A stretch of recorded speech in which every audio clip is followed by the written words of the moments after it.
Maswali yamekuwa mengi, kwa nini Nigeria ameingia katika playoff ya kufuzu World Cup wakati amemaliza nafasi ya pili akiwa na point 17, huku Burkina Faso ambaye pia alimaliza nafasi ya pili akiwa na point 21 ameshindwa kufuzu katika hatua hiyo ya playoff.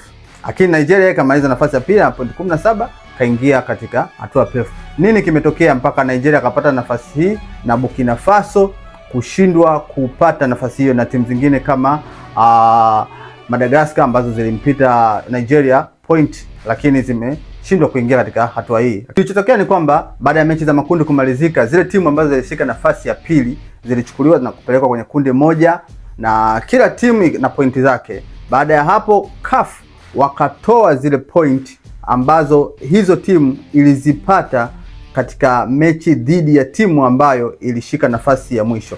Kwa mfano, Nigeria yeye kundi lake alimaliza akiwa na point 17 na timu ambayo ilishika nafasi ya mwisho ilikuwa Zimbabwe.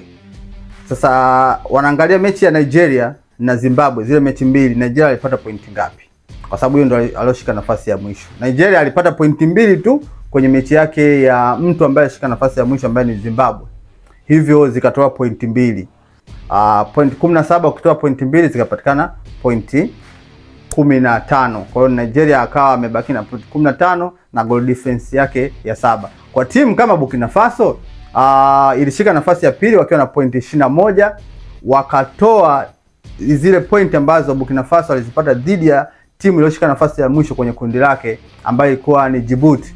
Katika mechi mbili za Burkina Faso dhidi ya Djibouti, Burkina Faso alishinda mechi zote mbili kwa alikuwa na point 6. Kwa hiyo ukichukua point 21 ukatoa point 6 zinabaki point 15. Kwa hiyo akabaki na point 15.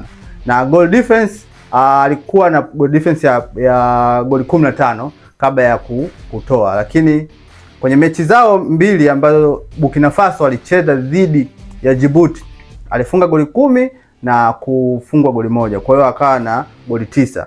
Kwa ukichukua 15 ile goal difference ya 15 aliyopata baada ya mechi zote za makundi ukatoa 9, utabaki na goal difference ya 6. Kwa hiyo Burkina Faso akajikuta ana point 15 na goal difference ya 6. Hivyo akawa nyuma ya timu ya Nigeria. Kwa hiyo Burkina Faso ndivyo alivyokosa nafasi ya kucheza playoffs na timu zingine zikafanywa hivyo hivyo. Kwa hiyo sababu gani ilifanyika hivyo? Ni kwa sababu kundi la Tanzania lilikuwa lina timu 5 baada ya Eritrea kujitoa na bila kutoa sababu yoyote, huku CAF na FIFA hakutoa sababu ya Eritrea kujitoa kwenye michuano hiyo. Kwa hiyo likabaki na timu 5. Kwa hiyo likawa tofauti na makundi mengine 8.